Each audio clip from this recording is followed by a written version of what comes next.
کہ کسی نے پرائس مانیٹرنگ کمیٹی کے چیئرمین کو پاکستان کی مہنگائی کا ذمہ دار قرار دیا گیا ہو. اس ڈسکوری کے اوپر ضرور دانیال عزیز صاحب کو نوبل انعام ملنا چاہیے کہ انہوں نے ایک اتنی بڑی دریافت کی ہے. سوال یہ ہے کہ پاکستان میں ابھی حال ہی میں مردم شماری ہوئی ہے، تو میں اس میں جو آبادی کی گنتی تھی اس کی جو سینسس مانیٹرنگ کمیٹی تھا اس کے بھی چیئرمین تھا. اب مجھے یہ بتائیے کہ اگر ہم نے آبادی کی گنتی کی اور اس کی شرح جو ہے وہ 2.4 سے بڑھ کر 2.55 نکل آئی، اگر پاکستان میں لوگوں نے بچے زیادہ پیدا کیے ہیں اور گنتی میں ہمیں یہ پتہ لگا کہ وہ بچے زیادہ پیدا ہوئے ہیں، تو اس کی ذمہ داری بھی بچوں کی پیدائش کی چیئرمین سینسس مانیٹرنگ کمیٹی کے اوپر تھی. یہ تو ایک مضحکہ خیز سا بیان ہے جو وہ کر رہے ہیں، اور اگر وہ اتنے ہی سچے ہیں تو ان کی اہلیہ قومی اسمبلی کی ممبر تھیں. میرے علم میں نہیں ہے کہ کبھی انہوں نے قومی اسمبلی میں یا میرے تک اس قسم کی کوئی شکایت دی گئی ہو. پرائس مانیٹرنگ کمیٹی کا ایک بہت محدود دائرہ ہوتا ہے، اس کا مقصد یہ ہوتا ہے کہ جو ادارہ شماریات ہے یہ پہلے وزارت خزانہ کے ساتھ ہوتا تھا، تو یہ مانیٹرنگ پلاننگ میں دے دیا گیا. جی اب یہ پلاننگ میں دے دیا گیا، اس وجہ سے منسٹر پلاننگ کو اس کا چیئر مقرر کر دیا گیا. اس کمیٹی کے اندر جو ادارہ شماریات پورے پاکستان کی مارکیٹ سے اجناس کی، آلو کی، پیاز کی، گھی کی، آٹے کی قیمتیں معلومات لے کر آتا ہے، وہ پلان کرتا ہے اور اس سے ٹرینڈ انالیسس ہوتا ہے. اور اگر اس میں یہ چیز نظر آئے کہ کسی جگہ ہول سیل مارکیٹ اور ریٹیل مارکیٹ میں فرق ہے تو صوبائی حکومت کو کہا جاتا ہے کہ وہ اس کے اوپر توجہ کرے، چونکہ ڈی سی ایس پی انتظامیہ ساری ان کے پاس ہوتی ہے. تو پرائس مانیٹرنگ کمیٹی کا تو ایک بڑا محدود قسم کا فنکشن ہے. سر یہ آپ صحیح فرما رہے ہیں، میں کیونکہ آپ کی 28 ستمبر 2022 کی بھی پریس ریلیز دیکھ رہی تھی، اور گو کہ correct me if I am wrong آپ کے 1-2 اجلاس ہی ہوئے ہیں. مسئلہ یہ ہے کہ سر اس میں chief economist doctor Nadeem Javed, official ministry of finance اور line ministries, trading corporation, utility store corporation, PESCO اور نمائندگان جو صوبائی حکومت کے تھے وہ سب تھے. پرائس مانیٹرنگ کمیٹی میں پنجاب کی حکومت بھی پی ڈی ایم کے پاس تھی، سندھ حکومت پیپلز پارٹی کے پاس تھی، وہ بھی آپ کے پی ڈی ایم میں اتحادی تھے. پھر پرائس مانیٹرنگ کمیٹی وفاق اور صوبائی سطح پر جب ریلیف دینے میں ناکام رہی تو کیا یہ سوال ایڈمنسٹریٹولی دانیال عزیز کا نہیں بنتا؟ دیکھیے گزارش یہ ہے کہ جو مہنگائی ہے وہ کن چیزوں سے ہوتی ہے. مہنگائی ہونے کی جو پاکستان میں وجوہات ہیں، سب سے پہلا جو ہے وہ ایکسچینج ریٹ ہے کہ ایکسچینج ریٹ اگر اس میں ڈیویلیویشن ہو جائے تو آپ کی ساری امپورٹ پرائسز بڑھ جاتی ہیں. دوسری بڑی وجہ جو ہوتی ہے ایکویشن انفلیشن میں وہ پی او ایل پرائسز ہیں. اگر پیٹرول اور ڈیزل کی قیمتیں بڑھے اس سے انفلیشن ہوتی ہے. تیسری بڑی وجہ ہے بجلی اور گیس کے نرخ اگر بڑھ جائیں. چوتھی بڑی وجہ ہوتی ہے منی سپلائی کہ اگر آپ کے زیادہ نوٹوں کی سپلائی. بالکل یہ سارے فیکٹرز اپنی جگہ موجود ہیں، مگر کیا بات ہے کہ دانیال عزیز اسحاق ڈار یا شہباز شریف صاحب کی بات نہیں کرتے؟ منسٹر کے پاس یہ پلاننگ منسٹری میں ہوتی ہے. یہ تو دانیال صاحب 16 مہینے جماعت کے اندر رہے. یہ جو ان کو اب تھیسس یاد آیا ہے، یہ 16 مہینے میں انہوں نے وزیر اعظم کے ساتھ بات نہیں کی، وزیر خزانہ سے بات نہیں کی، ان کی اہلیہ نے اس کے بارے میں قومی اسمبلی میں تقریر نہیں کی. اب تو یہ ایک بے معنی بات ہے، ان کا کوئی مقامی جھگڑا ہے جس کو وہ اس بنیاد کے میں اسی پہ آ رہی تھی احسن اقبال صاحب. ہو سکتا ہے کہ دانیال عزیز صاحب پارٹی ٹکٹس پہ ہی ناراض ہوں یہ یا باقی مہنگائی پہ، مگر مہنگائی اپنے تئیں ایک ایشو ہے. ان کی اہلیہ ضرور نیشنل اسمبلی میں، مگر ابھی وہ آف دا ریکارڈ 8 بجے میں کلیم کر کے گئے ہیں کہ ان کی ذاتی طور پہ پورا 1.5 سال بحث ہوتی رہی ہے قیادت سے کہ جناب یہ آپ اپنے متھے لگا رہے ہیں، یہ ہمارا ایشو نہیں ہے. وہ بار بار یہی کہتے ہیں جب میں ادھر سے نالا ہوا ہوں تو میں اب میڈیا کے اوپر آیا ہوں، کیونکہ جب عمران خان کو ووٹ آف کانفیڈنس سے نکالا گیا تب 60% لوگوں نے گیلپ سروے کے مطابق ہی کوٹنگ کہا کہ مہنگائی کی وجہ سے نکالا گیا ہے. لیکن آج آپ حلقوں میں اترے تو لوگ جو ہیں وہ حرف تنقید جو ہے پی ایم ایل این کو بناتے ہیں، انکلوڈنگ پیپلز پارٹی. صاحبہ کس طرح پی ایم ایل این کو بنائیں گے؟ 4 سال جب عمران خان نے تیس نیس کر دیا. مجھے یہ بتائیے کہ جو آئی ایم ایف کا معاہدہ ہے، جن کنڈیشنلٹیز کی وجہ سے خود عمران خان صاحب نے اعتراف کیا کہ ابھی تو مہنگائی شروع ہوئی ہے، آنے والے سالوں میں اور مہنگائی ہوگی. آپ وہ ذرا کلپ نکالیں نا عمران خان کا کہ جس میں وہ خود قوم سے کہہ رہے ہیں کہ ابھی اور مہنگائی ہوگی. تو وہ معاہدہ جو عمران خان نے آئی ایم ایف سے کیا تھا، ہم اپوزیشن میں تھے، ہم نے اس وقت چیخ چیخ کر خبردار کیا تھا کہ یہ بغیر سوچے سمجھے جن شرائط کو مان رہے ہیں اس کے بعد غریب آدمی کا کچومر نکل جائے گا. تو عمران خان اپنی حماقتیں کر کے گیا ہے، جو نااہلی دکھا کر گیا ہے، اس کی پی ایم ایل این یا پی ڈی ایم حکومت کس طرح ذمہ دار ہے؟ ہمارے پلے تو جب پاکستان پڑا یا ہم نے جب پاکستان کو لیا تو اس لیے لیا کہ پاکستان کو عمران خان ڈیفالٹ کے کنارے پھینک گیا تھا. بالکل، مگر اگر آپ مجھے اجازت دیں سر، مسئلہ یہ ہے کہ عمران خان کو جب آپ نے نکالا تھا تب مہنگائی 9% تھی. جب آپ مارچز کر رہے تھے، آپ کی حکومت آئی، مہنگائی 33% پر پہنچ گئی. IMF نے مزید ریلیف دینے پر کوشش سے بھی منع کر دیا، اور خاص طور پر موٹر سائیکل سواروں کے لیے بھی آپ کو یاد ہوگا پیٹرول 150 روپے کرنے کی اسکیم بھی IMF نے منع کر دی تھی. بجلی 31% اور گیس کے ریٹ 200% بڑھا دیا آپ لوگوں نے. اگر آپ مجھے جواب دے لینے دینا، آپ نے تابڑ توڑ سوالات کیے ہیں تو مجھے بھی تابڑ توڑ جواب دے لینے دیں. بات یہ ہے کہ جو عمران خان صاحب کے بعد مہنگائی میں اضافہ ہوا وہ اس لیے ہوا کہ جب پاکستان کو ڈیفالٹ سے بچانے کے لیے ہم IMF کے پاس گئے، انہوں نے کہا جی پہلے آپ ان شرائط کے اوپر عمل کریں جو عمران خان صاحب ہمارے ساتھ دستخط کر کے گئے. ہمیں نہیں پتا کہ شوکت ترین کون ہے اور مفتاح اسماعیل کون ہے یا اسحاق ڈار کون ہے. ہمیں یہ پتا ہے کہ اس کے اوپر پاکستان کے وزیر خزانہ نے دستخط کیے ہیں. تو لہٰذا وہ شرائط جن کے اوپر عمران خان صاحب نے دستخط کیے تھے اور ان کے برعکس عمل کرنے کی وجہ سے وہ پاکستان کو ایک خسارہ دے گئے، تو جب ہمیں ان شرائط کو پورا کرنا پڑا، اور اسی لیے ہم کہتے ہیں کہ ہم نے پاکستان کو اپنی سیاست کی قربانی دے کے بچایا ہے کہ جب آپ وہ سبسڈیز ختم کریں گے جن کا عمران خان صاحب نے IMF سے معاہدہ اور وعدہ کیا تھا، تو یقیناً اس کے نتیجے میں قیمتیں اوپر جائیں گی. جب پیٹرول مہنگا ہوگا اس سے بجلی مہنگی ہوگی، جب پیٹرول اور بجلی مہنگی ہوگی تو اس سے آپ کی مہنگائی ملک کے اندر اضافہ ہوگا. تو یہ ہمارے حلقے میں تو میرا خیال ہے، میرے کم از کم عوامی جو رابطہ ہے اس کے اندر میرے ہر ووٹر کو پتا ہے کہ پاکستان کی تباہی کا ذمہ دار عمران خان ہے. عمران خان کا نا تجربے کاری، اس کی نااہلی اور اس کی نالائکی نے پاکستان کا وہ مومنٹم جو ہم نے 2017-18 میں بنایا تھا، جو سی پیک کے ذریعے پاکستان کی اٹھان تھی، اس سب کو اس نے پنچر کیا، اس کو تباہ کیا. تو میرے کسی ووٹر کو کوئی شبہ نہیں ہے. دانیال صاحب کے جو ووٹر ہیں پتہ نہیں وہ کس جماعت سے تعلق رکھتے ہیں، لیکن مسلم لیگ نون کے ہر ووٹر کو پتہ ہے کہ پاکستان میں آج جو مہنگائی ہے اس کا ذمہ دار عمران خان ہے. گو کہ وہ اس پہ یہ بھی کہتے ہیں حسن اقبال صاحب، آپ نے کون سا سروے یا انویسٹیگیشن کرائی کہ آپ عمران خان کے اوپر یہ لگا سکیں؟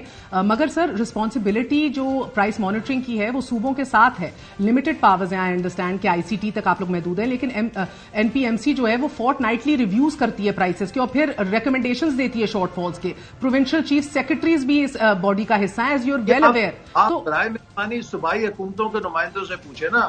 آپ یہ آئی نو ان کا کیس ہے، آئی نو یہ صوبوں کا ایشو ہے، اس لیے میں نے کہا چیف سیکرٹریز بھی بیٹھے ہوئے تھے سر. یہ صوبائی حکومتوں سے پوچھیں کہ انہوں نے اپنے دائرہ اختیار میں کیا ہے. لیکن جیسے میں نے کہا کہ پرائس مانیٹرنگ کمیٹی کے چیئرمین کو مہنگائی کا ذمہ دار قرار دینا پاکستان میں 75 سال کے اندر پہلا ایسا دعویٰ آیا ہے. اور اس کے لیے تو آپ نے نوبیل پرائز ریکمینڈ کر دیا ہے نا سر اس ڈسکوری کے اوپر. مگر مجھے بڑا تعجب اس بات پہ ہو رہا ہے سر کہ وہ اسحاق ڈار کا نام نہیں لے رہے اور وہ شہباز شریف کا نام نہیں لے رہے. اس میں بھی کوئی منطق ہوگی، لیکن ڈسٹرکٹ لیول میپنگ تو تحریک انصاف کی حکومت دھڑا دھڑ کر رہی تھی تب، لیکن جب PDM آئی تو پرائس مانیٹرنگ آلموسٹ چھوڑ دی گئی. ہم لوگ بھی تواتر سے اکانومی پہ سیگمنٹس کرتے ہیں اور نظر رکھتے ہیں. غالباً آپ کے بھی 2-3 میٹنگز ہوئی ہیں ان 16 مہینے میں پرائس کنٹرول میٹنگ کی. بس ہم بھی باقاعدگی سے اس کی میٹنگ لیتے تھے، ریویو کرتے تھے، اور چیف اکانومسٹ جو ہیں وہ ٹاسک تھی ان کی کہ ان کو جائزہ لیں مسلسل، اور اس کے اوپر ہم جو سفارشات ہیں وہ بھیجتے تھے کہ اس میں زیادہ سے زیادہ آپ کو ڈیمانڈ سپلائی کا پتہ چلتا ہے. جیسے میں نے کہا پرائس ویریشنز اگر مارکیٹس میں ہیں وہ آپ بتا سکتے ہیں، لیکن جو مہنگائی کے اسباب ہیں، کیا ہم زراعت کی پروڈکشن ہم کنٹرول کرتے ہیں؟ کیا ملک کے اندر امپورٹ کو ہم کنٹرول کرتے ہیں؟ کیا نوٹوں کی چھپائی ہم کنٹرول کرتے ہیں؟ مجھے لگتا ہے ان کی شاید امید آپ سے یہ تھی کہ آپ جب یہ اجلاس کرتے تھے تو آپ یہ ریکمنڈیشنز دیتے. یہ تو ایک مذاقہ خیز سی بات ہے جو ان کی کوئی اور تکلیف ہے جس کو انہوں نے اس طرح بنایا، اور یہ بڑی انیتھیکل ہے. میں سمجھتا ہوں ایک بڑی غیر اخلاقی بات ہے کہ وہ بیان جو بلاول بھٹو کا ہے وہ آج دانیال عزیز مسلم لیگ نون کے اوپر تھوپ رہا ہے. مجھے تو لگتا ہے کہ شاید وہ پیپلز پارٹی میں جانے کی راستہ بنا رہے ہیں. یہ کیا کر رہے ہیں اس کی مجھے تو سمجھ نہیں آئی کہ اتنی غیر ذمہ دارانہ ایک شخص کیسے بات کر سکتا ہے جب ان کی اہلیہ اس سیٹ اپ کا حصہ تھیں، قومی اسمبلی کے اندر موجود تھیں. میں نے تو ایک تقریر ان کی اس حوالے سے نہیں سنی کہ انہوں نے ان تحفظات کا اس وقت اظہار کیا گیا ہو، بلکہ شہباز شریف صاحب کو جب بھی یہ لوگ ملتے ہیں تو قصیدوں کے انبار لگا دیتے ہیں. تو اب آ کے یہ اگر ان کو کوئی مقامی شکایت ہے تو پارٹی کے کسی فورم کے اوپر کرتے ہیں. یہ تو بڑی غیر اخلاقی بات ہے کہ آپ کو اگر کوئی کسی جگہ شکایت ہے آپ پارٹی کی قیادت یا فورم پہ جائے بغیر ڈرٹی لینن آ کے اگر باہر بازار میں یا میڈیا پہ دھوئیں تو تو اس سے بڑی آپ پارٹی کے ساتھ کیا بدخوئی کر سکتے ہیں؟ اچھا، اور سر آپ نے سمجھایا این پی ایم سی کا مقصد کیا ہے، سپلائی اینڈ ڈیمانڈ بھی مانیٹر ہوتی ہے، ریویو آپ لوگ پرائسز ریویو کرتے ہیں اور پھر حکومتی انٹرونشن کی جدھر ضرورت ہو اس کا بھی تعین کرتے ہیں، bottlenecks and so on so forth. Maybe he expected کہ چاہے یہ تمام تر دیگر عوامل ہیں جس کی وجہ سے آئی انڈرسٹینڈ سر، دیکھیں جیسے آئی ایم ایف ہے، ڈی ویلیویشن ہے، گلوبل فیکٹرز ہیں، یہ سب ضرور ہیں، لیکن کموڈٹی شارٹیج. پاکستان میں کسی اکانومسٹ سے پوچھ لیں جو پاکستان میں مہنگائی کے بڑے ڈرائیورز ہیں وہ کیا ہیں. پاکستان میں جو بڑے ڈرائیورز ہوتے ہیں یا کسی بھی معیشت میں مہنگائی کے ڈرائیورز ہوتے ہیں، اس کا تعلق ہوتا ہے منی سپلائی سے، اس کا تعلق ہوتا ہے ایکسچینج ریٹ سے، اس کا تعلق ہوتا ہے آپ کے فیول پرائسز سے، اس کا تعلق ہوتا ہے یوٹیلیٹی پرائسز سے، جس سے آپ کا سارا کاسٹ سٹرکچر چلتا ہے. ہمارے ہاں اس وقت کاسٹ پش انفلیشن ہے اور اس کی بڑی وجہ وہ آئی ایم ایف کا معاہدہ ہے، جو کنڈیشنالٹیز عمران خان صاحب معاہدہ کر کے گئے تھے، دستخط کر کے گئے تھے، وہ ان پر عمل نہیں کر کے گئے. پی ڈی ایم کی حکومت نے پاکستان کو ڈیفالٹ سے بچانے کے لیے ان پر عمل کیا اور عمران خان صاحب خود کہہ کر گئے تھے کہ جو معاہدہ ہم کر چکے ہیں اس کے نتیجے میں مزید مہنگائی آئے گی. گو کے ایسے اقبال صاحب آپ یہ باتیں درست فرما رہے ہیں، لیکن پی ڈی ایم کی حکومت کے دور میں گروتھ نیگیٹو ہو گئی تھی، آئی ایم ایف نے گروتھ -0.5 کر دی تھی، ورلڈ بینک نے بھی -0.6% پیش کر دی گئی تھی. اور ایسے اقبال صاحب یہ نا مہر صاحبہ سن لیجیے، اس کا بھی جواب سن لیجیے. آپ ایک سوال کرتے ہیں، جب آپ ملک کے فارن ایکسچینج کے ریزروز اڑا دیں گے، عمران خان صاحب کے آخری جو سال تھا اس کے اندر $80 ارب کی جب آپ امپورٹ کریں گے اور $50 ارب کا تجارتی خسارہ کر دیں گے، جس سے ملک کے تمام زر مبادلہ کے ذخائر کھائے جائیں گے، تو پھر اگر آپ نے ملک کو ڈیفالٹ سے بچانا ہے تو آپ کو امپورٹ سپریشن کرنی پڑے گی. اور جب آپ امپورٹ سپریشن کرتے ہیں تو یقیناً اس کے ساتھ آپ کی گروتھ ریٹ کم آتی ہے. تو اگر ہم پاکستان کو خدا نہ خواستہ ڈیفالٹ کر دیتے، سری لنکا کے حالات میں چلے جاتے، آج اگر ڈالر 280 روپے کا ہے، نہ جانے 500 پہ ہوتا یا 600 پہ ہوتا یا 700 پہ ہوتا. تو یہ جو ٹریڈ آفس تھیں کہ ہم نے کیا پاکستان کو ڈیفالٹ ہونے دینا ہے یا ڈیفالٹ سے بچانا ہے، اور ڈیفالٹ سے بچانے کے لیے ایک ہی راستہ تھا کہ آپ امپورٹ سپریشن کریں، امپورٹس کو کنٹرول کریں. جب آپ امپورٹ کو کٹ ڈاؤن کریں گے تو لا محالہ اس کا تعلق آپ کی گروتھ ریٹ کے اوپر آئے گا.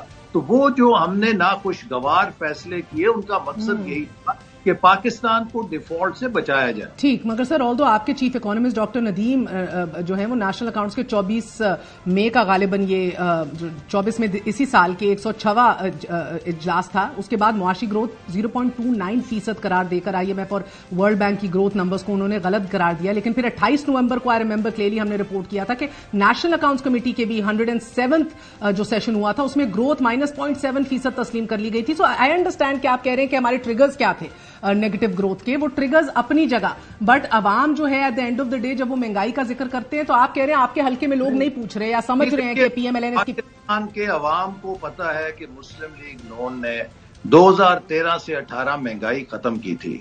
ہم نے پاکستان کو گروتھ کے راستے پہ ڈالا تھا. سی پیک پاکستان کی پشت کے اوپر پاکستان کو ٹیک آف کرا رہا تھا. وہ اناڑی شخص کے جو خود مانتا تھا کہ ابھی تو میں حکومت چلانا سیکھ رہا ہوں، جس شخص کے وزیروں نے خود کہا کہ ہماری حکومت نے پاکستان کو دیوالیہ تقریباً کر دیا تھا. آپ نے سنا نہیں، شیخ رشید صاحب یہ کہہ چکے ہیں، شبر زیدی صاحب نے اس بات کا اعتراف جی سر، مگر میں ایک دو اور مثالیں بھی پھر آپ کے سامنے پیش کرنا چاہتی ہوں نا سر. حکومت جو تھی وہ تو خود اس بات کا اعتراف کر گئی تھی کہ ہم پاکستان کو دیوالیہ کے قریب لے آئے تھے، اور شکر ہے ہم حکومت سے نکل گئے ورنہ لوگوں نے پتھر مارنے تھے. اس موقع پر پاکستان کی تمام جماعتوں نے مل کر، جن کی سیاست نہیں ملتی تھی وہ بھی ملے کہ ہم ملک کو بچائیں ڈیفالٹ سے. کیونکہ مگر سر آج وہ اتحادی بھی آپ کو پاکستان مہنگائی لیگ کہہ رہے ہیں، تو شرائط ملتی، پیپلز پارٹی بھی مہنگائی لیگ کہہ رہی ہے آپ کو. پاکستان کے اسٹریٹجک پروگرامز کے اوپر شرائط لگائی جا سکتی تھیں. ہم نے پاکستان کی خود مختاری بچائی ہے, ٹھیک ہے سر, پاکستان کو ڈیفالٹ ہونے سے بچا کر. مگر احسن اقبال صاحب, حکومت میں ڈالر کی اسمگلنگ روکنے میں بھی آپ لوگ ناکام رہے. اگر گوہر جاز افغان ٹرانزٹ ٹریڈ کی غیر ضروری امپورٹ پر پابندی لگا سکتے ہیں تو یقیناً پی ڈی ایم کے وزیر تجارت تب کے سید نوید قمر کو بھی یہ خیال آ جانا چاہیے تھا, یا پھر اسمگلنگ کے حوالے سے رانا ثناء اللہ کو بھی یہ خیال آ جانا چاہیے تھا. جو کام اب ہم بہتری معیشت کو پٹری پہ ڈلتے دیکھ رہے ہیں, یہ کام نہیں ہوئے. تو اس لیے پھر دانیال عزیز کہتے ہیں کہ ہمارا پیپر, ہماری پالیسی نہیں ہے اکانومی پہ ہماری جماعت کی, اور اس کی ناکامی مریم اورنگزیب اور آپ کے اوپر ڈال رہے ہیں وہ. یہ چیزوں کو آپ ایک کنٹینیوٹی میں دیکھتے ہیں.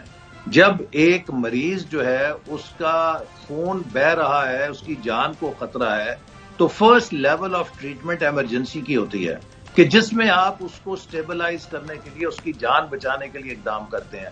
ہم نے جب پاکستان کو ڈیفالٹ سے بچایا, اب اس کے بعد نیکسٹ لیول ٹریٹمنٹ ہو رہی ہے, اور یہ سارے اقدامات بہت اچھے ہیں, مستحسن ہیں. یہ اسی لیے ہو رہے ہیں کہ ہم نے وہ بنیاد فراہم کی کہ جس سے ملک اس ابتدائی ایمرجنسی سے نکل آئے جس کے اندر ہم 12-14 مہینہ مبتلا تھے, اور ہم نے ملک کو سٹیبل حالت میں کیئر ٹیکرز کو دیا. کیئر ٹیکرز اب آگے لے کے جا رہے ہیں, اور انشاءاللہ اب الیکشن کے بعد جو حکومت آئے گی وہ اس چیز کو آگے لے کر جائے گی, اور وہ چیز ریفارمز ہوں گی کہ اب ہمیں مزید ریفارمز کی ضرورت ہے جن کے ذریعے ہم مستقل بنیادوں پہ پاکستان کی معیشت کو مستحکم کر سکیں. چلے اب مختصراً آ جاتے ہیں جو میں تو جی صاحبہ, یہ اتنے لوگ قسم کے الزامات ہیں جو ایک ہمارے کولیگ لگا کیا رہے ہیں. تکلیف ہے, تکلیف کیا ہے اصل انہیں, تکلیف کیا ہے؟ پہ بحث کرنا بھی فضول سمجھتا ہوں. ان پہ اصل میں تکلیف کیا ہے دانیال عزیز صاحب کو, کیا اور باقی کیا آپ کو ان کے حلقے میں جانا چاہیے سر اپنے صاحبزادے کو نیچے والی سیٹ دینے کے لیے؟ سب چونکہ آپ نے چھیڑ دیا, ایشو یہ ہے کہ ان کا اصرار ہے کہ وہ ایسے اشخاص کو ٹکٹ دلوانا چاہتے ہیں جو 2 دفعہ پاکستان مسلم لیگ نون سے لائلٹی چینج کر چکے ہیں. ہمارے جو ضلع ایک مسلم لیگ نون کا قلعہ سمجھا جاتا ہے, وہاں پہ ہماری جو ورکرز ہیں, ہمارے تنظیم ہیں, وہ احتجاج کر رہے ہیں کہ ہم کسی ایسے شخص کو قبول نہیں کریں گے جنہوں نے 2 دفعہ 3 دفعہ پارٹی کے ساتھ غداری کی ہے, جبکہ وہاں پر وننگ کینڈیڈیٹس ہمارے پاس موجود ہیں جو پارٹی کے لائلسٹ ہیں.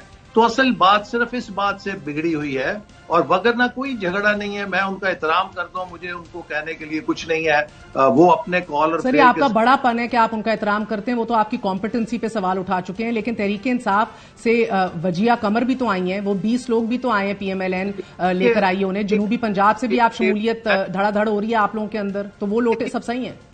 دیکھیے, ایک وہ چیز ہے کہ مسلم لیگ نون کو کوئی چھوڑ کے جائے اور پھر واپس آئے. ایک وہ شخص ہے کہ جو مسلم لیگ نون کا رکن نہیں تھا لیکن وہ مسلم لیگ نون میں شامل ہونا چاہے. قائد اعظم بھی کانگریس سے مسلم لیگ کے اندر آئے تھے, آپ ان کو خدا نہ خواستہ لوٹا تو نہیں کہہ سکتے, لیکن اگر کوئی مسلم لیگ کو چھوڑ کے کانگریس میں جاتا اور پھر کانگریس سے واپس آتا, آپ کہتے بھی آپ کیا کر رہے ہیں. تو اس لیے میں سمجھتا ہوں کہ اس بات کو پیش نظر رکھنا چاہیے کہ اگر کوئی کسی اور جماعت میں تھا اور وہ مسلم لیگ نون کو صحیح سمجھ کے آتا ہے تو وہ اندھیرے سے روشنی میں آ گیا, لیکن اگر کوئی روشنی سے اندھیرے میں گیا اور جب برا وقت آیا اور جب اسے اچھا وقت آتے لگتا ہے تو پھر وہ کہے کہ اب میں پھر اس طرف آنا چاہتا ہوں, تو یقیناً ایسے لوگ تو انریلائبل ہی ہوں گے نا. اور یہ بتائیے گا سر کہ نیچرلی اب یہ ایشو تو زیادہ بڑھ گیا, مگر آپ نے اپنے صاحبزادے کو نچلی سیٹ دی ہے, وہ کہتے ہیں ٹیکنوکریٹک سیٹ پہ بھی ہے. دیکھیے, اس وقت پارٹی نے کسی کو ٹکٹ جاری نہیں کیا, اور پارٹی ٹکٹ کے لیے اپلائی کرنا ہر کسی کا جمہوری حق ہے, قطع نظر اس کے کہ کوئی وہ میرا صاحبزادہ یا نہیں ہے. اس نے ماسٹرز ان پبلک ایڈمنسٹریشن کی ہے یونیورسٹی پینسلوینیا سے, اس سے کوئی تعلیم میں اگر بہتر کینڈیڈیٹ ہے اس کو آپ لے آئیں. وہ چیئرمین ڈسٹرکٹ کاؤنسل الیکٹ ہوا ان اپوزڈ, اس نے 1.5 سال کامیابی سے چلائی اور بڑی وہاں پہ خدمت کی, اس کے ریکارڈ میں کوئی خلل نہیں ہے. اس نے جب عمران خان صاحب نے لوکل گورنمنٹس کو ڈسمس کیا انکانسٹیٹیوشنلی, پورے ملک کے اندر لوکل گورنمنٹس کا مقدمہ لیڈ کیا اور سپریم کورٹ سے جیتنے میں ایک کلیدی کردار ادا کیا.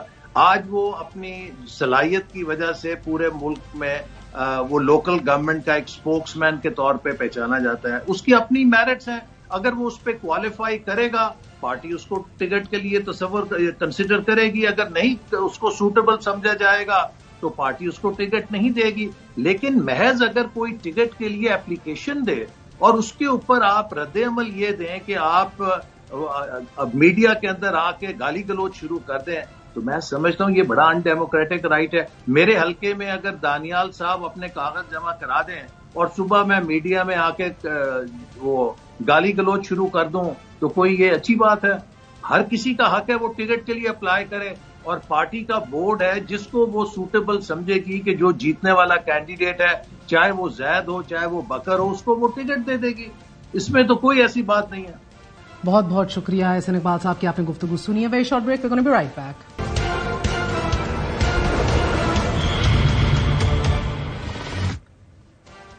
نئی حلقہ بندیوں پر شدید اعتراضات سامنے آنا شروع ہو گئے ہیں. ایم کیو ایم پاکستان نے چیف الیکشن کمشنر سے اعتراضات پر سو موٹو لینے اور سندھ کی صوبائی الیکشن کمیشن ممبر کو عہدے سے ہٹانے کا مطالبہ کر دیا ہے. ایم کیو ایم نے اس حوالے سے جلد اسلام آباد ہائی کورٹ میں پٹیشن دائر کرنے کا فیصلہ بھی کر لیا ہے. اس سے پہلے ایم کیو ایم وفد نے چیف الیکشن کمشنر سے ملاقات کی اور اس ملاقات میں حلقہ بندیوں اور لیول پلینگ فیلڈ پر اپنے تحفظات ریزرویشنز الیکشن کمیشن کے سامنے رکھے. چیف الیکشن کمشنر سے ملاقات میں متحدہ وفد نے چیف الیکشن کمشنر سے الیکشن کمشنر سندھ اور الیکشن کمیشن میں ممبر سندھ کو تبدیل کرنے کا مطالبہ کر دیا ہے. ایم کیو ایم پاکستان نے الزام عائد کیا ہے کہ الیکشن کمشنر سندھ اعجاز انور چوہان پیپلز پارٹی کے سرگرم کارکن ہیں اور اندرون سندھ مردم شماری میں دھاندلی کی گئی ہے. سندھ کی نگران حکومت پر بھی ایم کیو ایم کو کوئی اعتماد نہیں. سندھ میں حکومت کا میں انتظار ہے. جو حکومت آئی ہے وہ نگراں نہیں ہے, وہ پیپلز پارٹی کے مفادات کی نگراں نظر آتی ہے اور اس کے اثرات الیکشن کمیشن تک پہنچتے ہوئے نظر آ رہے ہیں. ہمیں سندھ کو 2 حصوں میں تقسیم کر دیا ہے. چیف الیکشن کمشنر صاحب سے بڑی امید ہے لیکن کم بخت یقین نہیں آ رہا ہے. سندھ کے جو نمائندے یہاں پر ہیں وہ پیپلز پارٹی کے حلف یافتہ کارکن ہیں. یہ حلقہ بندیوں میں جو کچھ ہوا ہے لگتا ہے کہ پانی کی طرح جو پیسہ بہ رہا ہے وہ شاید اس عمارت میں بھی آ گیا ہے. اسلام آباد ہائی کورٹ میں جانے کی بھی تیاری کر رہے ہیں, لیکن کیسے ڈالیں پٹیشن؟ ویب سائٹ پہ ابھی حلقہ بندیوں کے آرڈر اپلوڈ ہی نہیں ہوئے. ایم کیو ایم کے سنگین الزامات کے بعد پاکستان پیپلز پارٹی نے جوابی رد عمل میں کہا ہے کہ ایم کیو ایم پاکستان مسلم لیگ نون کے ہاتھوں استعمال ہو رہی ہے اور نگران سندھ حکومت آنے کے بعد تمام افسران کو تبدیل کیا گیا. ایم کیو ایم ہمیشہ استعمال ہے بہت ساری جماعتوں کے ہاتھوں. مسلم لیگ نون ایم کیو ایم کو استعمال کرنا چاہتی ہے 18ویں ترمیم کے لیے, اس کو نقصان پہنچانے کے لیے, اس صوبہ سندھ کے اندر جو امن قائم ہوا ہے اس کو خراب کرنے کے لیے. ایم کیو ایم جو ہے وہ پی ایس پی مافیا کے نرغے میں ہے. یہ کیا سوچ کے انہوں نے مصطفیٰ کمال کے حوالے قیادت کر دی ہے کہ جو آدمی ایم کیو ایم کی بنیاد کے خلاف بولنے لگا تھا, مصطفیٰ کمال کے آنے سے ایم کیو ایم پاکستان کا جو تھوڑا بہت ووٹ بینک بچا تھا وہ بھی فارغ ہو گیا. پیپلز پارٹی کی جانب سے ایم کیو ایم کو نون لیگ کے ہاتھوں استعمال ہونے کے الزام کے ساتھ ساتھ مسلم لیگ نون کو بھی شدید تنقید کا نشانہ بنایا جا رہا ہے. سعید غنی نے کہا کہ نون لیگ کے اپنے ہی رہنما نواز شریف کی سیاست کا جنازہ نکال رہے ہیں.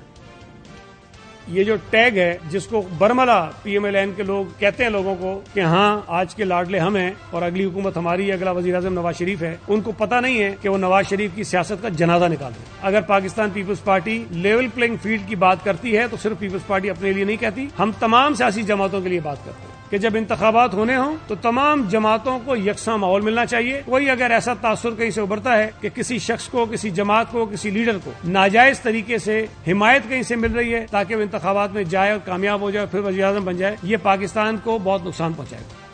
نئی حلقہ بندیوں کی وجہ سے کراچی میں ایم کیو ایم کا ووٹ بینک متاثر ہونے کا خدشہ ہے. ایم کیو ایم نے کماڑی, بلدیہ, ملیر اور کرنگی سمیت 13 حلقوں پر اعتراضات اٹھا دیے ہیں. حیدرآباد, سکھر, میرپور خاص, نواب شاہ اور دیہی آبادی کے ساتھ شہری حصے کو ملانے پر ایم کیو ایم نے اپنی ریزرویشنز نوٹ کرا دی ہیں. ایم کیو ایم کی جانب سے اعتراضات اٹھائے گئے ہیں کہ مصطفیٰ کمال کے حلقے بلدیہ ٹاؤن سے 4 یو سیز کو نکال دیا گیا ہے کہ جس کی وجہ سے ایم کیو ایم کو 35,000 ووٹوں کا نقصان ہوگا. اسی طرح نئی حلقہ بندیوں میں حلقہ NA 218 قاسم آباد, حیدرآباد کی قومی اور صوبائی اسمبلی کے حلقوں کو تبدیل کیا گیا ہے. ٹاؤن کمیٹی کو تبدیل کر دیا گیا ہے اور لطیف آباد کو بھی حلقہ NA 219 سے نکال دیا گیا ہے. اس پر بھی ایم کیو ایم اور پیپلز پارٹی کو اعتراض ہے, لیکن سندھ میں نئی حلقہ بندیوں سے پاکستان پیپلز پارٹی کو زیادہ ووٹ ملنے پر تحفظات ظاہر کیے جا رہے ہیں. ان اعتراضات پر مگر الیکشن کمیشن سندھ نے کراچی کی حلقہ بندیوں پر ایم کیو ایم کے اعتراضات مسترد کر دیے ہیں اور حیدرآباد, ٹھٹہ اور سانگڑ کی حلقہ بندیوں پر پیپلز پارٹی کے اعتراضات کو قبول کر لیا ہے. MQM اعتراضات مسترد ہونے کے بعد عدالت سے رجوع کرنے کے لیے تو تیار ہے, لیکن اگر یہ معاملہ عدالت جا پہنچا تو اس سے انتخابات میں تاخیر کے خدشات پیدا ہو جائیں گے. الیکشن میں التوا کی بازگشت پہلے سے ہی جاری ہے. ابھی تک وزارت خزانہ نے الیکشن کمیشن کو مختص فنڈز جاری بھی نہیں کیے, اور آج ہی الیکشن کمیشن نے انتخابات کے فنڈز کی عدم فراہمی پر بھی سیکرٹری خزانہ کو طلبی کا نوٹس جاری کیا ہے. الیکشن کمیشن کو انتخابات کے لیے بجٹ میں مجموعی طور پر 42 ارب روپے رکھے گئے تھے, لیکن ابھی تک الیکشن کمیشن کو فقط 10 ارب روپے جاری ہوئے ہیں. اگر الیکشن 8 فروری کو ہونا ہے تو پھر وزارت خزانہ کو الیکشن کمیشن کو فوری طور پر 17 ارب روپے جاری کرنا ہوں گے. ہمارے ساتھ پیپلز پارٹی کے سینئر رہنما کنڈی صاحب موجود ہیں. کنڈی صاحب, بہت بہت شکریہ ساتھ دینے کا. MQM کے اعتراضات مسترد ہو رہے ہیں, جبکہ آپ کے حیدرآباد ٹھٹا اور سانگڑ کی حلقہ بندیوں پر آپ کے اعتراضات کو قبول کیا جا رہا ہے. یہ آپ کو کھلا تضاد دکھ نہیں رہا؟ بسم اللہ الرحمن الرحیم. دیکھیں, میں نے آپ کا انٹرو دیکھا, اس میں بیانات دیکھے. پورے پاکستان میں ڈیلیمیٹیشن ہوئی ہے, اس میں اپیلیں ہوئی ہیں. سندھ میں MQM نے اعتراضات اٹھائے ہیں یا PMLN نے اٹھائے ہیں. اس طرح ہمارے پارٹی کے دوستوں نے خیبر پختونخوا اور پنجاب میں بھی اٹھائے ہیں. وہاں پر اگر ہماری بات نہیں سنی گئی تو اس کا مطلب ہے کہ جن کے ہوئی ہے تو ہم سمجھیں کہ ان کے حق میں بات ہوئی ہے. پنجاب میں ریزرویشن ہے ہمارے لوگوں کو, KP میں ریزرویشن ہے ہمارے دوستوں کو کہ یہ ہوا ہے. لہٰذا اگر MQM کو اعتراض ہے, وہ الیکشن کمیشن سے بھی ملے ہیں, ہائی کورٹ بھی جا رہے ہیں, فورم ہے. ہمارے دوست بھی فورم میں جائیں گے. اگر ہم کہیں گے الیکشن کمیشن نے ہماری بات نہیں سنی ہماری بات, ہم کہتے ہیں جو ہماری حلقہ بندی ہے خیبر پختونخوا میں ہمارے کچھ دوستوں نے جو شکایت کی ہے یا پنجاب میں کی ہے, تو ہم بولیں گے کیا وہاں پر جو ہے وہ PMLN یا JUI یا کسی اور. سر, مگر آپ یہ بات سمجھ رہے ہیں نا, پیپلز پارٹی اب کو وہ سارے ووٹ مل جائیں گے سندھ میں کیونکہ فیوریبل کانسٹیٹیوئنسیز ہیں, جبکہ MQM ووٹ جو ہے وہ ڈیوائیڈ ہو جائے گا کراچی میں. مصطفیٰ کمال جو ہیں وہ بھی پارٹیسپیٹ کر رہے ہیں, ان کا جو حلقہ ہے بلدیہ ٹاؤن, ادھر بھی 4 UCs جو ہیں وہ ایکسپیل کر دی گئی ہیں حلقے کے اندر سے. اس کی وجہ سے فقط اس کی وجہ سے MQM کو 35,000 ووٹس کا دھچکا لگ جائے گا. You think that's okay? دیکھیں, اپیل کرنا کسی کا جمہوری حق ہے, ہمارا بھی حق ہے, ان کا بھی حق ہے. دوسری بات یہ ہے کہ ان کے تو ابھی بھی اگر یہ کہتے ہیں کہ صوبائی حکومت یا جس پہ اعتراض کر رہے ہیں, گورنر صاحب کیا MQM کے نہیں ہے, کیا اس کو وہ اون نہیں کرتے ہیں؟ گورنر صاحب موجود ہیں سندھ میں, وہ ان کے جو ہے وہ ان کی انٹرسٹ کو وہ سرو کرتے ہوں گے. ڈیفینیٹلی ان کی جماعت سے, ان کی جماعت کی نمائندگی کر رہے ہیں. مسئلہ گورنر کا نہیں ہے سر, مسئلہ ہے کہ ان کو کوئی اعتماد نہیں ہے الیکشن کمیشن آفیسرز میں اور کیئر ٹیکر سندھ گورنمنٹ کے اندر. ان کو یہ لگتا ہے کہ پیپلز پارٹی جو ہے وہ یہ تمام طرح اپنا کام کر رہی ہے اور اپنا دباؤ اور پریشر ڈال کے اپنے کام کروا رہی ہے, اور پیپلز پارٹی جو ہے پورا ووٹ بینک متاثر کر دے گی MQM کا اربن ایریاز کے اندر سندھ میں. ایسے نہیں ہے. پھر ایسے 2018 میں MQM کے ساتھ کیا ہوا, 9-0 کی سیٹ بھی وہ ہار گئے تھے. اس کے بعد بلدیاتی الیکشن سے وہ دوڑ گئے تھے. اب وہ بہانہ ڈھونڈ رہے ہیں, اگر الیکشن کے دوڑنے سے دوڑ رہے ہیں یا PMLN اپنا سکور سیٹل کر رہی ہے کہ جو ان کے اوپر دبا لاڈلے کا یا سلیکشن کا لگ رہا ہے, تو وہ کہتے ہیں کہ MQM وہاں پر جا کر ان کا جو ہے وہ اس چیز کو کاؤنٹر کرے جا کے کراچی میں یا سندھ میں. تو اگر اس کو استعمال کر رہے ہیں وہ ان کا اپنا وہ ہے, لیکن جو چیزیں ہیں ہم سمجھتے ہیں کہ تمام کو لیول پلینگ فیلڈ ملنی چاہیے. مگر آپ کو لگتا ہے کہ جو ڈیمانڈ کی ہے انہوں نے MQM نے کہ چیف الیکشن کمشنر کو تبدیل کر دیا جائے اور الیکشن کمشنر جو سندھ کے ان کو بھی ممبر جو ہیں ان کو بھی چینج کر دیا جائے, یہ اپنی جگہ صحیح ہے؟ کیونکہ ٹرانسفر جو ہوگا الیکشن کمشنر سندھ کا اعجاز انور چوہان صاحب کا, کیا وہ ممکنات میں سے ہے ایٹ دس پوائنٹ؟ دیکھیے, پہلی بات تو اگر وہ چلے جاتے ہیں اس کے بعد کون آئے گا اور کون ان کو دوبارہ اپوائنٹ کرے گا؟ اپیلنٹ اتھارٹی کون ہے؟ پھر کیا MQM ان کو کرے گی؟ اپیلنٹ اتھارٹی تو یہی ہے نا کہ لیڈر آف دی ہاؤس اور لیڈر آف دی اپوزیشن بیٹھیں گے. تو اگر آپ لیڈر آف دی ہاؤس کہیں تو پھر وہ شہباز شریف صاحب ہوں گے, اور لیڈر آف دی اپوزیشن جو ہے وہ راجہ ریاض صاحب کو بٹھائیں گے. KP میں ایک پریکٹس ہوئی ہے chief minister care taker chief minister کے لیے, جس میں لیڈر آف دی ہاؤس پرانے کو اور لیڈر آف دی اپوزیشن پرانے کو بلایا گیا تھا. تو اگر آپ یہ چیز مان بھی لیتے ہیں تو کیا آپ کہتے ہیں کہ وہ کہتے ہیں کہ PMLN کا بند آ جائے؟ کیونکہ دونوں PMLN ہو گئے نا ابھی, شہباز شریف صاحب PMLN, راجہ صاحب آلریڈی جوائن کر چکے وہ PMLN. تو کیا وہ یہ اس دوران دیکھیں, اور اگر MQM چلی گئی سندھ ہائی کورٹ جو کہ الیکشن کمیشن نہیں چاہ رہی کہ ادھر سے رجوع کیا جائے, کیا الیکشن بھی متاثر ہو سکتا ہے, ڈیلے ہو سکتا ہے؟ میں نہیں سمجھتا کہ الیکشن ڈیلے ہو سکتا ہے, اور میں سمجھتا ہوں کہ فائز عیسیٰ صاحب کی موجودگی میں ایز اے چیف جسٹس میں نہیں سمجھتا کہ الیکشن ملتوی ہو سکتے ہیں. پاکستان پیپلز پارٹی الیکشن کے لیے بالکل تیار ہے. اگر کوئی اور جماعت رائے فرار اختیار کرنا چاہتی ہے, الیکشن ڈیلے کے لیے کوئی کام کرنا چاہتی ہے, میں سمجھتا ہوں کہ اس میں ناکام ہوں گے. الیکشن ڈیلے مجھے نہیں نظر آتا کہ الیکشن ڈیلے ہوگا. ٹی وی چینلز پہ مختلف جگہ پہ ڈیبیٹ ہو رہی ہے کہ جی ایسا ہو جائے گا یا ویسا ہو جائے گا. میں نہیں سمجھتا کہ الیکشن ڈیلے ہوگا. بہت بہت شکریہ. فیصل کریم کنڈی ہمارے ساتھ موجود ہے, آپ نے گفتگو سنی ہے. Very short break, we gonna be right back. Miftah Ismail صاحب, بہت بہت شکریہ ساتھ دینے کا. پہلے پہل تو فرمائی دیجیے گا کہ کیا واقعی پیپلز پارٹی سے آپ کو دعوت دی گئی کہ شامل ہو جائیں ان کی صفوں میں؟ جی میں شکریہ. یہ 2 دن سے خبر گردش کر رہی ہے کہ میں نے پیپلز پارٹی جوائن کر لی ہے.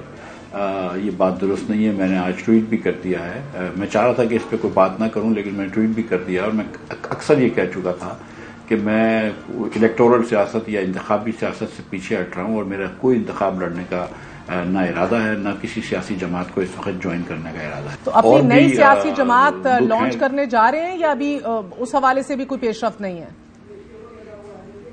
نہیں, اس حوالے سے بھی کوئی پیش رفت نہیں ہے. میں سچی بات ہے کہ اس وقت ہم سمجھتے ہیں کہ تھوڑا سا سیاست سے بریک لینا ہمارے لیے بہتر ہے. اور مفتاح صاحب ابھی آپ رہنما مسلم لیگ نون ہی ہیں؟ نہیں, رہنما تو میں کبھی بھی نہیں تھا مسلم لیگ نون کا. کارکن ورکر مسلم لیگ نون کا حصہ ہیں؟ نہیں, مسلم لیگ نون سے میں استعفیٰ دے چکا ہوں. اب پی ڈی ایم کی حکومت میں عوام دشمنی کی بنیاد بہت سے لوگ نون لیگ کے اندر کہتے ہیں کہ مفتاح صاحب نہیں رکھی. پیٹرول 50 روپے لیٹر مہنگا کیا, 150 روپے سے بڑھا کر آپ نے 235 روپے لیٹر کر دیا. پھر وہ کہتے ہیں کہ ڈیزل 103 روپے لیٹر مہنگا کر کے 144 سے بڑھا کر 247 روپے لیٹر کر دیا. اور یہی مہنگائی کی وہ بنیاد تھی کہ جس سے عوام آج تک نگل نہیں سکے, بلکہ اب تو اپنی ان فائٹنگ نون لیگ میں شروع ہو گئی ہے. مہنگے پیٹرول ہو, ڈیزل ہو, ان سب نے ملک میں as you better know sir transport کا سارا بجٹ ہلا کر رکھ دیا. موٹر سائیکل سواروں کی قوت خرید کا بھی بڑا غرق ہو گیا.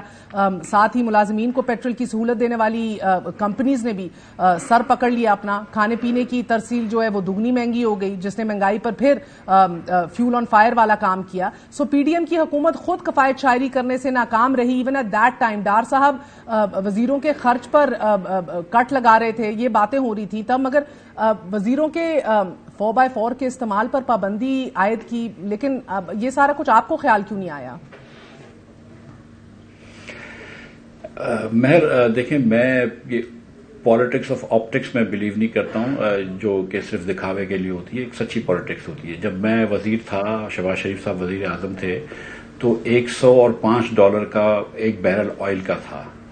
جس وقت ہماری حکومت آئی اس وقت 70 روپے پر لیٹر حکومت پاکستان نقصان کر رہا تھا ڈیزل پہ, اور 42 یا 40 یا 42 روپے نقصان کر رہا تھا 1 لیٹر پہ پیٹرول پہ.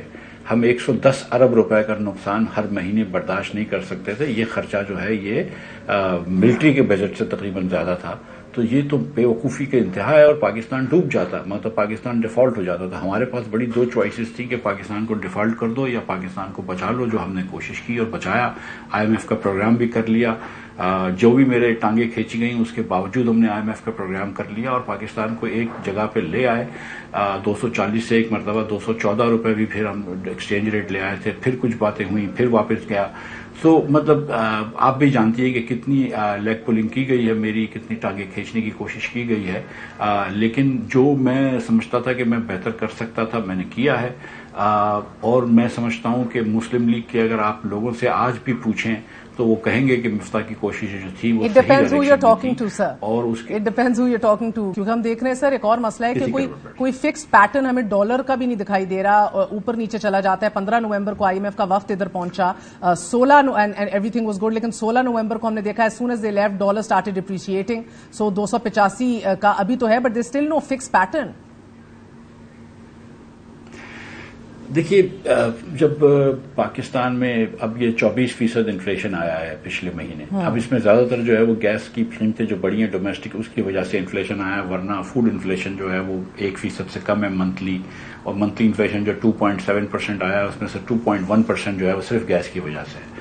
تو لیکن اگر آپ کا 20% انفلیشن ہوگا تو آپ کی کرنسی آہستہ آہستہ ڈیویلیو تو ہوگی نا. اگر ڈیویلیو نہیں ہوگی تو پھر آپ کا ایکسپورٹ مہنگا ہو جائے گا اور پھر آپ ایکسپورٹ نہیں کر سکیں گے. یہ چیز ہم آلریڈی کر کے دیکھ چکے ہیں. تو میرا نہیں خیال ہے کہ ہم کو اس چیز پہ فکسیٹڈ ہونا چاہیے کہ ڈالر اگر 285 کا ہے تو 285 کا ہی رہے. یہ کہیں خدا نخواستہ قرآن مجید میں نہیں آئے کہ 285 ہونا چاہیے. اگر مارکیٹ جو ہے اس کو 280 پہ لے آتی ہے کیونکہ آپ کا لوگ مارکیٹ کو لگ رہا ہے کہ ڈیفالٹ کا چانس ختم ہو گیا ہے, میں آپ کو وعدہ کر رہا ہوں کہ اگر IMF کا اگلا بھی ریویو ہو جائے گا تو اور کانفیڈنس آئے گا مارکیٹ کے اندر. اور آپ PIA کی بات کر رہے تھے, سو فائنینشیل ایڈوائزر ہم نے ہائر تو کر لیا, مگر وہ ایمرجنسی کلوز انووک کر کے ہائر کیا, not by open bidding. Yet ہم دیکھ رہے ہیں کہ جو معاہدہ دستخط ہوا وہ 27 نومبر کا ہے. That means even if they start now, آج کل میں کام اسٹارٹ کر دیں مفتاح, یہ تو پھر بھی اگلے 2 مہینے تو لگ جائیں گے to complete the task. And that is only I am talking about کہ فائنینشیلس کو سیپریٹ کرنے کے حوالے سے. And that's right when elections are. So جو پرائیویٹائزیشن کا قانون ہے، نجکاری کا جو قانون ہے، اس کے اندر اگر آپ ہر چیز صحیح فالو کریں اور ایک ایک دن کے اندر آپ ہر کام کر لیں، ہر کام وقت پہ کر لیں، تو 462 دن لگتے ہیں میرے خیال سے نجکاری کرنے میں. تو 462 دن میں تو آپ کو پتا ہے کہ پاکستان میں محض 2 مرتبہ حکومتیں بدل جاتی ہیں، 4 مرتبہ کرکٹ ٹیم بدل جاتی ہے، تو 240 دن اور 460 دن تو بہت ٹائم ہوتا ہے پاکستان میں.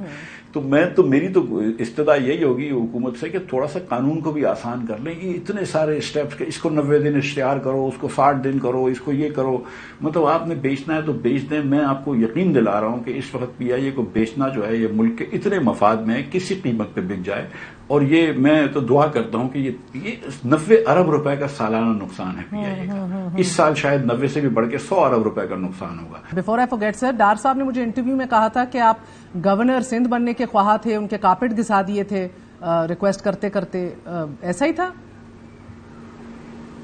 بالکل، میں گورنر سندھ بننے کی خواہش تھی مجھے.